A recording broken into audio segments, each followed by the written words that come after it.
Fewer democracies in the world today than we did 15 years ago. Fewer. Not more, fewer. What?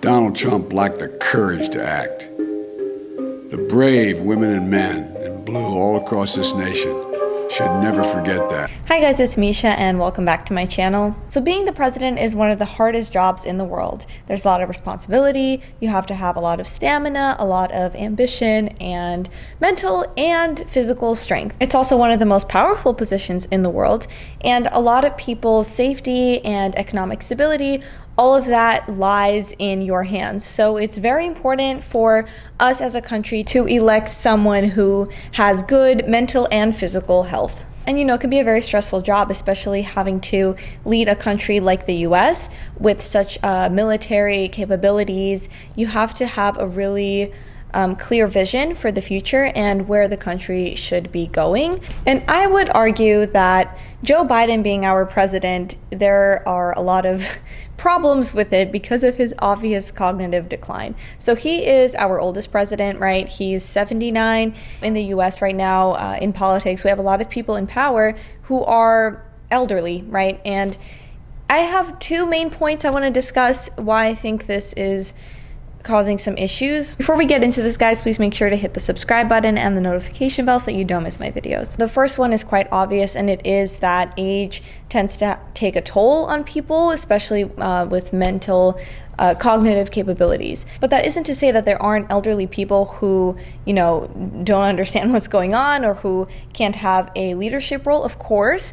And we should have the utmost respect because elderly people have a lot of wisdom, right? A lot of experience. But there is something to be said about how age takes a toll on individuals like Biden, unfortunately. Aging affects different people in different ways. And we can just tell that with Biden's case, there's just a lot of obvious issues, okay? He's stuttering over his words. If it holds near and dear to you that you like to be able to, anyway. You can see in some conferences, he literally does not know where he is. He reaches out to shake someone's hand, no one is there.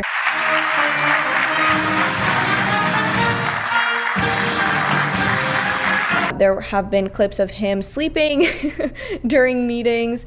And, I think recently he had a line that he had to read. He read, repeat the line. Women who register to vote and cast a ballot is consistently higher than the percentage of the men who do so. End of quote.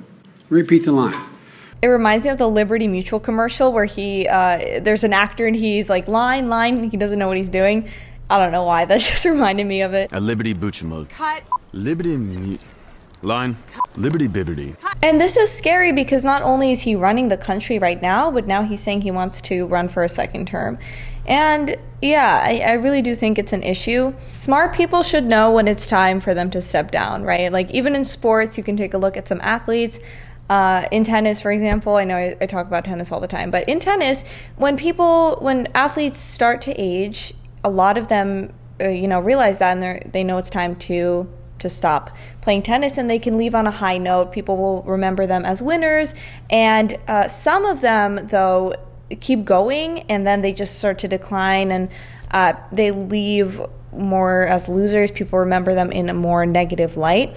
So I think that intelligent people really need to know when it's their time to, step down again. So Biden, I think, doesn't realize that he just really doesn't have the same capabilities. And he's not the only elderly individual in power right now. We have Chuck Schumer, he's 71, Trump is 76, the House Majority Leader is 83. So yeah.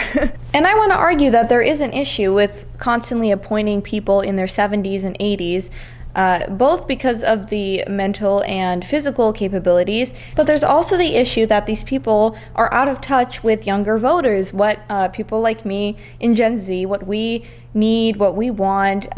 That's just an obvious issue. And I say it's obvious because we can take a look at the polls and what both millennials and Gen Z are saying, and they do not approve of Biden, and they feel that they that he is out of touch with what they want. And I looked up some statistics. Apparently only 34% of millennials and Gen Z voters say that they approve of Biden's presidency, according to the Harvard's Institute of Politics. So not a lot of people. Younger voters are looking for relatable people.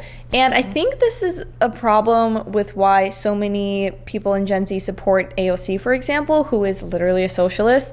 And, you know, she's one of the few young people in power that these younger voters see and they go, wow, look at her. She's so brave. She's speaking her mind, surrounded by older people, and they feel like they can relate to her. And she's only 32. So yeah, they like that. So there needs to be younger Republicans in power. For Biden, it's probably very difficult to understand what someone in their 20s, like myself, wants, what we're thinking. For example, what my peers and I are worried about are things like, I don't know, mass school shootings, right? In general, the rise in crime, the mental health epidemic that we have going on in America, the failing education system. It's really, really bad.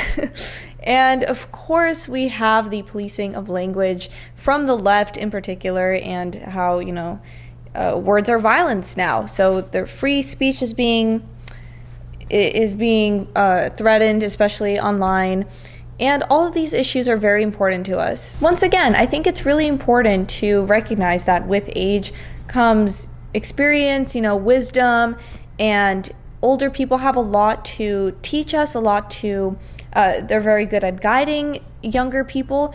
But for someone in their 70s or 80s to run the country with both mental and physical ailments, I think that is a recipe for disaster, because it's a very stressful job to lead a country. People like Biden don't seem to have that access to their wisdom anymore, and so the cognitive capabilities just aren't there. Plus, of course, he's very out of touch with the younger voters. I think those two factors are very important, and why I think we should be focusing on getting younger people to feel more represented. And the leader has to have an idea of what the younger generation needs, because the younger generation is the future, and I think we should be looking towards the future, because that's always very important. And yeah, that's all I really have to say today. Please make sure to hit like and the subscribe button, as well as the notification bell, so that you don't miss any of my videos. All right, see you soon. Bye.